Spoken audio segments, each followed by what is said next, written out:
Hello everyone, আসসালামু আলাইকুম। চলে এসেছি আবার নেক্সট ভিডিও নিয়ে। আমি নেক্সট ভিডিওটা দেখেন, আমি গতকালকে যেহেতু এত জার্নি করে আসছি, সেহেতু কালকে আমি সম্পূর্ণ ভিডিওটা দিতে পারি নাই, কারণ খুব টায়ার্ড ছিলাম যেহেতু ঢাকা থেকে আসছি।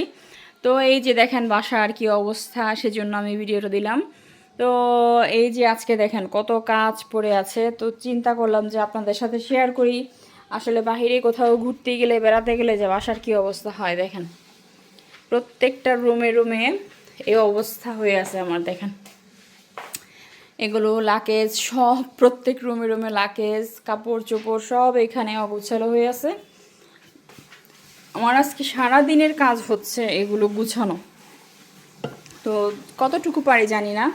আর আমি আমার বাবার বাড়ি থেকে কি নিয়ে আসছি, অনেকে হয়তো বা অনেক মূল্যবান জিনিস নিয়ে আসতে পারে, বাট আমি নিয়ে আসছি এই যে আপনাদের সাথে শেয়ার করি। এগুলো হচ্ছে আমার ভাইয়ের ফার্মের মুরগির, মানে ফার্ম করছে, সেটাতে দেশি মুরগি করে কিছু, সেইটার পিওর একদম দেশি ডিমগুলো, সেগুলো নিয়ে আসছি আমি। এই যে যেগুলো সচরাচর পাওয়া যায় না, পিওর পাওয়া যায় না, সেগুলো আমি নিয়ে আসছি। তো এইগুলো নিয়ে আসছি। তারপর হচ্ছে আমার একেবারে অনেক পছন্দের কিছু জিনিস নিয়ে আসছি। অনেকে হয়তো বা বলতে পারেন এত দূর থেকে এগুলো নিয়ে আসার কী প্রয়োজন ছিল।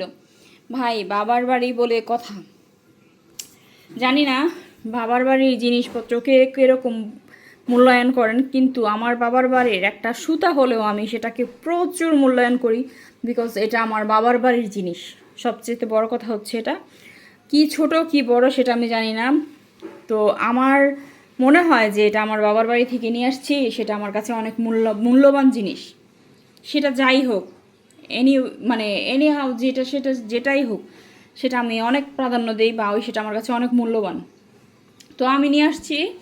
আমাদের বাসার পেছনে আমার আব্বু মানে এগুলো লাগিয়েছিল, ওরাও পছন্দ করে খুব। পুঁই শাক লাগিয়েছিল, এইগুলো আমি প্রসেসিং কাটতেছিলাম সকালে উঠে। এখানে পুঁই শাকের ডাটা কেটেছিলাম। তারপর হচ্ছে যে বেগুনগুলো এত ফ্রেশ, এত সুন্দর, এগুলো আমি নিজের হাতে উঠিয়ে তারপর নিয়ে আসছি। এত সুন্দর বেগুন, একদম ফ্রেশ বেগুন দেখেন, খুব সুন্দর বেগুনগুলো। তারপর হচ্ছে এই কচুটা, আপনারা চিনেন কিনা জানি না আমি।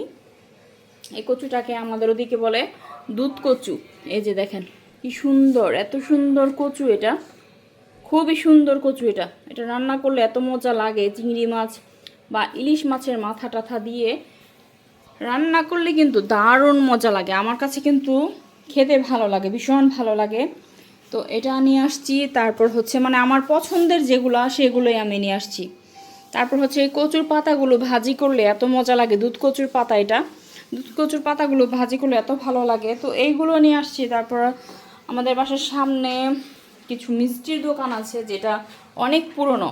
তো এইগুলো আজকে সারাদিন আমার প্রসেসিং করতে অনেক সময় লেগে যাবে। এগুলো আজকে রান্না করব। আর এগুলো কচু শাকের পাতাগুলো ভাজি করব না পুঁই শাক ভাজি করব আগে। আমি খুব কনফিউজড, দেখি কোনটা রান্না করব। রান্না বান্না করে আজকে আমি ঘর গুছানোর কাজে লেগে যাব, বিকজ আজকে ঘরটার কিন্তু খুবই নোংরা হয়ে আছে, যেহেতু বাইরে থেকে আসছি। কোনো কিছুই ভালো করে গুছানো হয় নাই, গুছগাছ করানো হয় না, দেখেন কি অবস্থা।